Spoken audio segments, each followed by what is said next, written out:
Did we give the band enough deposit yet? Yes, sir. Do it again. Do it again. You still horse though. Yeah. Yeah, bro. You horse. I ain't gonna ask you to say. That praise God. Not right now. Acts 27. And we're going to read from the KJV today, at least to start. Meet me at verse number 9 of Acts chapter 27. All found, say amen. Amen. If you need a moment, it's on the screen. Acts chapter 9, beginning at verse number, Acts 27, beginning at verse number 9, you will find these words. Now when much time was spent, and when sailing was now dangerous, because the fast was now already past, Paul admonished them, and said unto them, Sirs, I perceive that this voyage will be with hurt and much damage, not only of the lading or the load or the cargo, not only of the lading and ship, but also of our lives. Nevertheless, the centurion believed the master and owner of the ship more than those things which were spoken by Paul. Right. Drop down to verse 31. Paul said to the centurion and to those soldiers, except these abide in the ship, ye cannot be saved. All right. Then the soldiers cut off the ropes of the boat and let her fall off. And while the day was coming on, Paul besought them all to take meat, saying, This day is the 14th day that ye have tarried and continued fasting, having taken nothing. How many of us can fast for 14 days? Wherefore I pray you to take some meat, for this is for your health. For there shall not an hair fall from the head of any of you. Well, when he had thus spoken, he took bread and gave thanks to God in presence of them all. Amen. When he had broken it, he began to eat. Then were they all of good cheer, and they also took some meat. And we were all in all the ship 216 souls. And when they had eaten enough, they lightened the ship and cast out the wheat into the sea. And when it was day, they knew not the land, but they discovered a certain creek with a shore, into the which they were minded, if it were possible, to thrust in the ship. All right. When they had taken up the anchors, they committed themselves unto the sea and loosed the rudder bands and hoisted up the mainsail to the wind and made towards shore. And falling into a place where the two seas meet, they ran the ship aground, and the forepart stuck fast and remained unmovable. Okay. But the hinder part was broken with the violence of the waves. And the soldiers' counsel was to kill the prisoners, lest any of them should swim out and escape. But the centurion, wanting to save Paul, kept them from their purpose, and commanded that they which could swim cast themselves first into the sea and get to land. All right. And the rest, some on boards, some on broken pieces of the ship. And so it came to pass that they escaped all safe to land. Amen. Amen. If you allow me today, I want to borrow your imagination for just a few minutes while we explore the subject. If you're taking notes, stay in the ship. Yes, sir. Stay in the ship. You may be seated.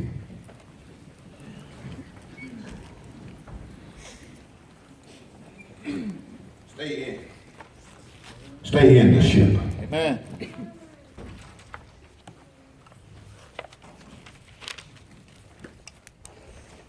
Today, as we begin this lesson, we come across one of the more dramatic scenes of the Bible.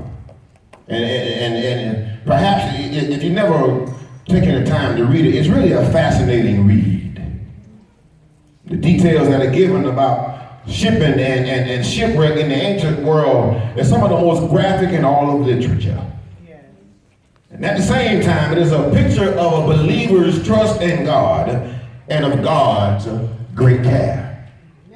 As such, it is a challenging lesson for every believer to trust God through all the trials of life. Yes, sir. Even those most terrifying ones, and yes, even the ones that we ourselves create. Man did not just start having his own personal storms and trials. Anybody remember the guy by the name of Adam? The Bible says that he was a blame shifter who could not resist peer pressure. You remember Eve, the first woman, she couldn't control her wandering eyes, and her appetite got the best of her. All right. You remember Cain, the firstborn human being. He in fact murdered his own brother. Noah, a righteous man at the time, he was known to be thirsty, and he had a taste for Ciroc, Ripple, Mad Dog 2020, Crown Royal, Apple, Peach, and regular.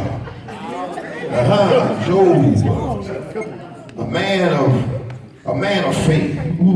He had to deal with seemingly a nagging wife who had no faith. Jacob, who wrestled with God, he was pretty much a pathological deceiver.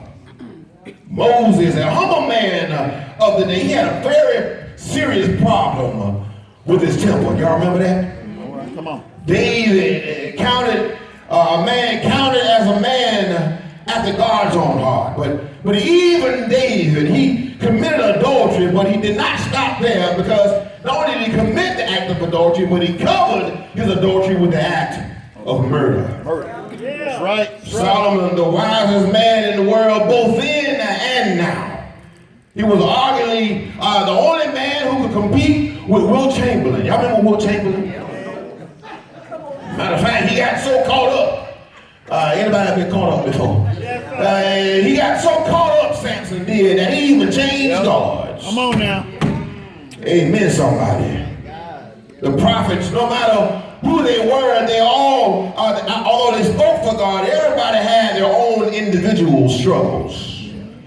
No one today is exempt from the waters being troubled.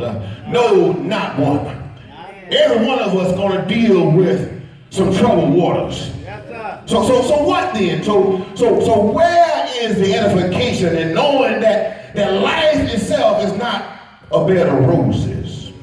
Should we all just lift up our hands and just say, people are a trip and a mess, and I have no control over anything? Today we're gonna this life that we live in is filled with innumerable challenges and trials. Today we want to stop by and encourage somebody to stay in the ship. That is, to stay with the Lord. If you're taking notes today, our first point we want to highlight is that storms will come. Amen. I say storms will come. Being a child of God does not exempt us from bad weather. Can I say that? Yes, sir. Being a child of God does not exempt us from trouble, and storms are going to come in our lives. And when we really think about that thing, we really have two types of storms. We have storms of perfection and storms of correction. Sometimes we can get sideways, and we need a good straightening from God. Anybody ever been sideways and God had to straighten you out? Sometimes we can get to spelling ourselves, and God has to remind us that we ain't running nothing. Sometimes we can get downright ignorant with God. Am I right about it? Amen. You ain't got to say amen. I already said it for myself. Amen. Hey, we ain't the first ones to go through some storms, and sure enough, we won't be the last. You remember two men as examples. One was Jonah, and the other was a man named Job. Remember we talked about on last week, I believe it was, and Jonah had a storm, but his storm was one of correction. Remember Jonah, he had an attitude problem. His attitude was so bad that he did not want the people of Nineveh to be saved. If you don't mind, we're going to read a little bit of what we read from on last week, Jonah 3 and 10, because some are here now that were not here on last week. And there the Bible says this: God saw what they had done. That they had turned away from their evil lives. He did change his mind about them. What he said he would do to them, he did not do. Y'all remember that? But Jonah, God's man, Jonah was furious about this, such that he lost his temper. He yelled. He had the audacity to talk back to God. Well, come on. Some of our parents, back in the day, you couldn't talk back. Well, come on now. Amen, somebody. You know, during that day, y'all got free speech back in the day.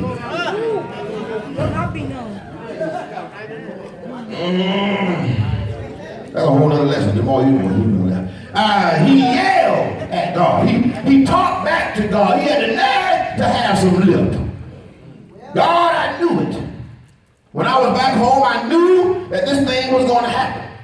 That's why I ran off. I knew that you would shield grace and mercy. Not easily angered, rich in love, and ready at the drop of a hat to turn your plans of punishment into a program of forgiveness. I remember that from last week. So God, if you won't kill them, kill me. I'm better off dead. God's man said that. God's man had the nerve to get uppity with God. Jonah's storm was one of correction because he disobeyed God. Job also had a storm. Come on. Job's storm was one of perfection. You see, Job had a problem with self-righteousness. Job, in other words, Job got beside himself, and God had to put him in his place. Job chapter 38, in the Bible, one of my favorite scriptures, it says this: then the Lord answered Job out of the whirlwind, the KJV version, and said, who is this that darkeneth counsel by words without knowledge? Gird up now thy loins like a man, for I will demand of thee, and answer thou me. Where wast thou when I laid the foundations of the earth? Come on. Declare now if thou hast some understanding. And in the New Living of the same text, the Bible reads like this: then the Lord answered Job from the whirlwind. Come on.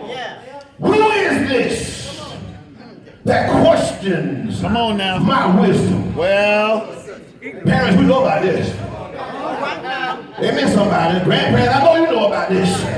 Who is this that questions my wisdom with such ignorant words? You see God dealing with Job? Can you imagine now? We need to be careful what we ask for. be careful. We need to be careful what we ask for. I just wonder at this time what the voice of God sounded like. Getting with him out of a whirlwind. Who is this that questions my wisdom with such ignorant words? Brace yourself like a man. Because I have some questions for you, and you must answer them. Where were you when I laid the foundations of the earth? Tell me if you know so much. Amen. Come on now. You understand me? That whether your trial or your storm is of correction or it is of perfection, what we need to know is that every trial has a purpose. Trials come to make us strong. Trials come to increase our faith. Trials come to build our character. Trials come to build our relationship with God. People are always looking for reasons to jump ship. ways to eliminate accountability. The minute trouble comes or the minute things don't go our way, Well, we want to pick up our marbles and go home. Have you noticed on the side of the road now that getting a divorce is much like ordering from the combo meal? Amen, somebody. You get divorced now for about $3.99. Amen, somebody. People are always looking for reasons to jump ship. If we are in a leadership role, the first time we run into opposition, some of us are ready to jump ship. pack it up. We're ready to give up. Conditions in life sometimes can become overwhelming, and it seems to be more than we can bear. Paul now is aboard a ship and is sailing west with other prisoners. The Bible tells us there's about 276 people on this ship. Well, At the time of the text, we're sailing at a time where it's not so prudent to be sailing. It's a dangerous time now to be in these waters. These men have nautical experience. They can look at the sky and the elements of the world, of the weather in the water, and determine whether it's safe or not to sail. Paul told them in verse number 10, he said, "Sirs, I perceive this voyage will be with hurt and much damage, not only of the lading and ship, but also of our lives." You remember now, Paul been shipwrecked 3 times. You remember that? Now, don't ever ignore the warning of God's anointing. come on. The Bible tells us in Hebrews 13 and 17, the A and B part, it says, obey them. See, we got a problem with that word, obey. Some of us. Obey them that have the rule over you, and submit who? Yourselves. For they watch for your soul. Some of us trying to submit everybody else but ourselves. Paul warned them that if they sail out, not to sail, but they sailed on anyhow. And one of the most vicious storms on record was about to happen. The ship was blown far out to sea, completely out of control. And just when we think we're in control, God has a way of reminding us We ain't got nothing. we ain't running nothing. They tell me that when the Titanic was built, the ship, the Titanic. They tell me that when the Titanic was built, that there was a man who was involved in building the ship. And it said that he looked up toward heaven and said, even God cannot sink this ship. You know how that story went. And extremity is God's opportunity. Not only do we not have to know that storms will come, but we need to know that safety is in the ship. All right. Sometimes we carry too much baggage. Bible says after 14 days of being in the storm, Luke says in verse number 20, it says, and when neither sun nor stars in many days appeared, and no small tempest lay on us, all hope that we should be saved was then taken away. Y'all see that? Let's go to the New Living Sister. Now, same text, verse number 20. The terrible storm raged for many days, blotting out the sun and the stars. See, they themselves, they cannot see their way out of their storm. And it says, the Bible says that until at last all hope was gone. Everybody's been in the storm so long. Yes, so long. And it seems like all your hope is gone. Yes, sir. The Bible says that no one had eaten for a long time. Finally, Paul called the crew together and said, men, you should have listened to me in the first place and not left Crete. You would have avoided all this damage and loss. But take courage, he said. None of you will lose your lives, even though the ship will go down. Not a one. Amen. For last night, and the angel of God to whom I belong. You hear Paul? And the angel of God to whom I belong and whom I serve stood beside me. Come on, come on. And he said, don't be afraid, Paul, for you will surely stand trial before Caesar. You got to back up a little bit and know what we're talking about. That's right, that's So right. basically what we're saying here is that your journey is not over. That's right, you're going to make it. What's more, God in his goodness has granted safety to everyone sailing with you. Everyone. Take courage. I believe God. And Paul said, it will be just as he said. Preach All I on. want to know right now is who in here is sailing with me. I want to know right now who is on the Lord's side. Come on. Like Paul, our journey is not over. Not over. Our journey north is still ever before us. I want somebody to know today that we are northbound. You feel that? That feel pretty good. You say after me, we are northbound. Northbound. That's about half of y'all. We are northbound. Northbound. We are northbound. Northbound. We got to go higher and higher for the cause of Christ. Here's your second chance. Are you sailing with me? Anybody want to sail with me on this ship of Jesus? Amen. It's amazing what can happen when God's people follow his plan. Amen. When God's people follow his vision. There is safety in the ship. And by the ship, I'm talking about a man called Jesus the Christ. Yes, I'm talking about Carnival Jesus. I'm talking about Norwegian Jesus.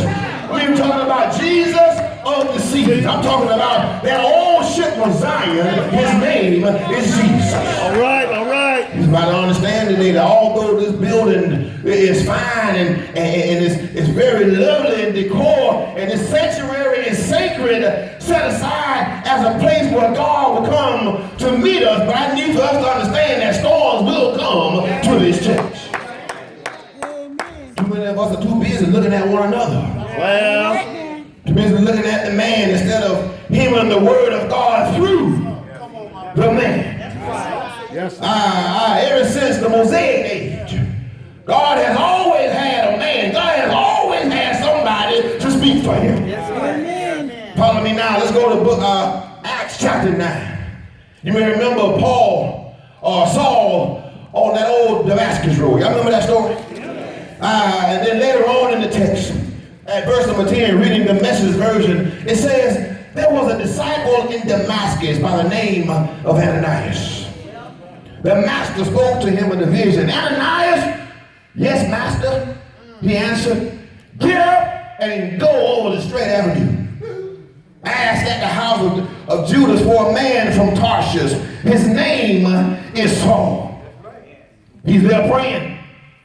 He's just had a dream in which he saw a man named Ananias enter the house and lay hands on him so he could see again. Y'all see that? Ooh, that's important. See again. Oh, Lord.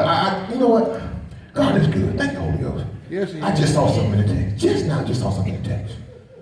Just saw something in the text, but I'll tell you later on. I got to keep going. Verse 13. Ananias protested. Y'all see that?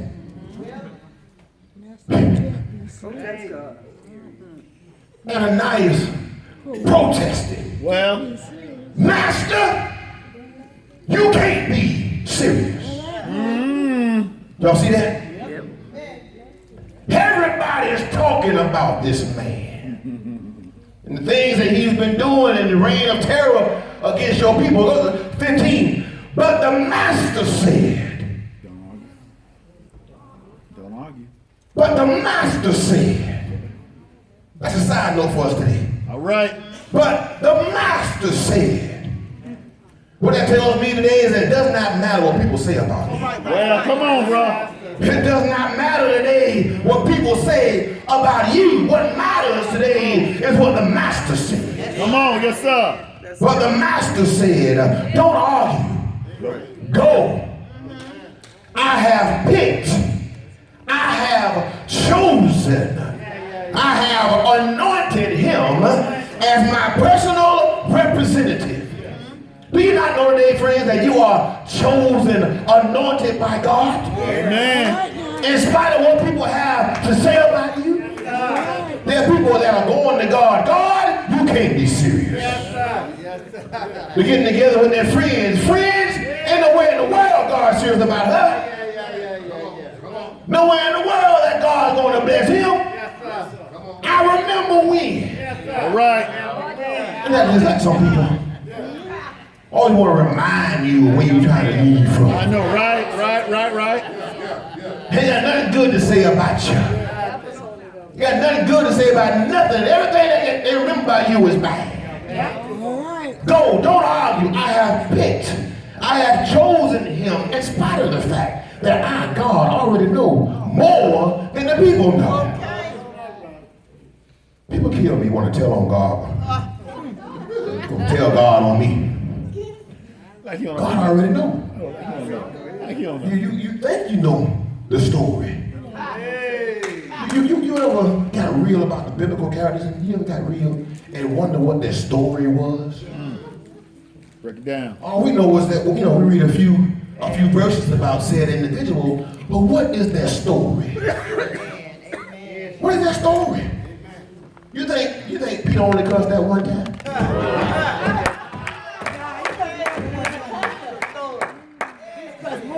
Like a sailor. You think he only cussed that one time? You think pull one? You think Peter had a bad attitude. Peter would get angry and don't cross Peter. And Peter was a violent man. Peter cut you. And what's amazing to me about that story, to me, just to me in my little mind. Here is a man, Peter, walking and talking with Jesus. In the flesh. He's there with him. Yes, sir. And the man got sideways and Peter cut him. Yes, he did. That's all he did. Y'all to get that after a while. Right. Jesus standing right there. And he cut him. And he cut him. But you know the beauty of that story? Even then, you don't read Jesus straightening out Peter. All Jesus did was reach down and pick up the man's ear and put the man back on down. But he know how Peter is. Amen, somebody. When we are God's chosen, we are God's anointed. And when we walk into the room, angels begin to take note. There's a shield that goes around this place to protect his people, to protect this house. Note how Paul focused everything on God. Verse number 34, note how he focused everything on God. And the crew and the passengers. And that's an indicator. Crew and passengers. So we have Paul on the ship. We have crew members on the ship. And we have passengers on the ship. Everybody is on the ship. But everybody ain't doing something. Everybody ain't busy. Some people just long for the ride, the passengers.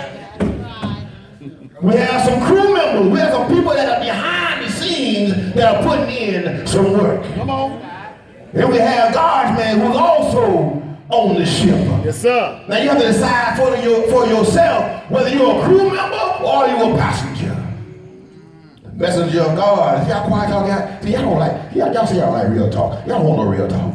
Yes, sir. Are you a crew member or are you a passenger? I know what it's like to be a passenger. When Sister Brown let me go on vacation.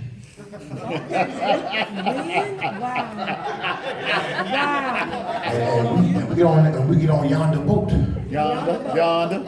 I'm a passenger. Amen.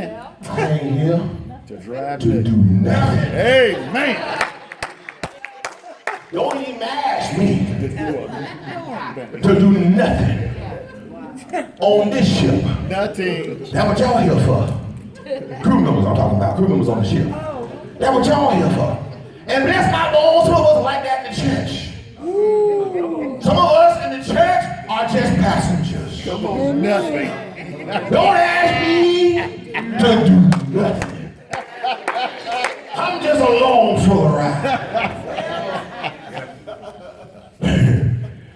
Be careful when it comes to God's anointed. People on the ship did not know who was on the ship. They did not know that Paul was God's chosen man. That ought to be a message to us today. I'm not perfect, Brother Conley. God knows I ain't perfect, but I am anointed. All right. I am not perfect today, but I am chosen. You have to have that same confidence in your calling with God. You are chosen. You are anointed. If you're not ashamed of that, say that with me, please. I am chosen. I am anointed. Satan can bring about confusion. Satan can bring about havoc and put it in the church.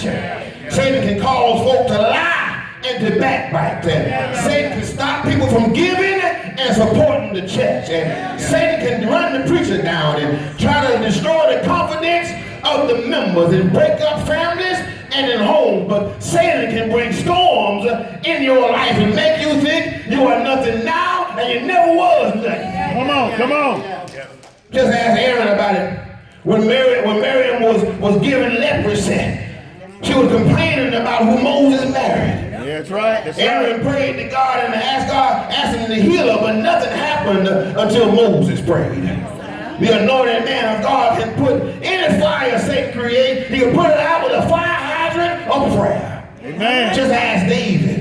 He knows what it's like to be in a storm. Remember when the Bible says the women were singing the song, Saul has slain his 1,000, but David has his 10,000. Just when we think that we have weathered the storm, when we think and when we seem to be going our way, here comes a storm that we did not expect. Come on. As soon as we set sail, the text says that there arose this tempestuous wind called Euroclydon.